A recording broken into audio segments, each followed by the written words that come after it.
What would you say if I could find $30 million of productivity savings in your organization? I'm David John, CEO and founder of Interrupters, and we're a very unique organization in the world of finance. What organizations and banks are struggling with today is how do we drive our productivity costs down? You've got challenger banks now in the UK whose cost-to-income ratios are 30% less than the traditional banks, and that is something that's starting to happen around the world. And new challenges are coming through that are becoming digital banks with 85 million customers in under 6 years. It is a changing market. And traditional banks are struggling with 30 years of baggage. They have all these spreadsheets and manual processes and fragmented systems to do a whole range from pricing, regulatory reporting through to the board papers. And you can't compete in the digital world with that environment. Everybody recognizes that this is a huge cost. We see all banks with a department with 4,000 spreadsheets and 1,000 staff. One of the energy companies had 35 full-time equivalent staff managing 80 spreadsheets to do one regulatory return. And there's a huge issue of errors. There's a huge issue and potential for fraud. And everybody knows that this needs to be resolved. But what's the alternative? We looked at ERP solutions, and the reason why people went to spreadsheets is it took too long and cost too much to do the kind of ad hoc type of solutions that are being done by spreadsheets. Business intelligence tools, the auditors are really concerned about because there's a lack of security control in audit trails.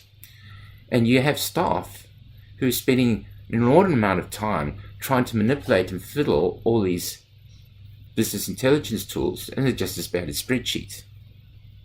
So we had to develop a hybrid solution where we could try and get that flexibility and quick development environment for a spreadsheet. That's the reason why they're there.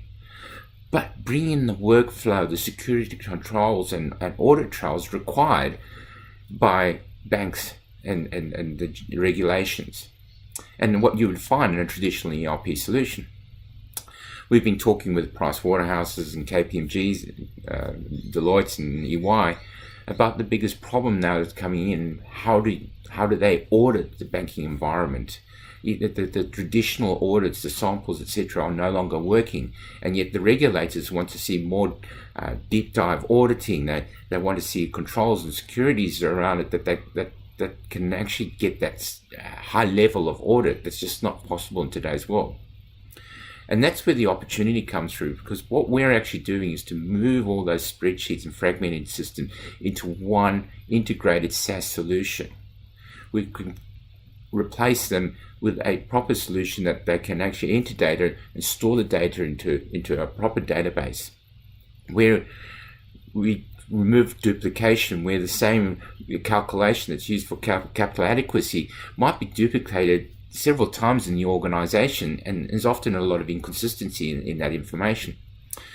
So what we're actually doing is to bring in this one system, remove the duplication, have a data lake of compliance, risk, and strategic information and financial information with enough granularity to now start looking at predictive analytics, AI, and other kind of cognitive tools to solve problems, to start using machine learning to deep dive and look for problems in audit, to use those tools to try and monitor risks around the organization.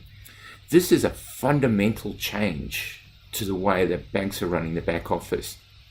And we're really looking forward to the opportunity to work with WellsFargo to develop this solution further.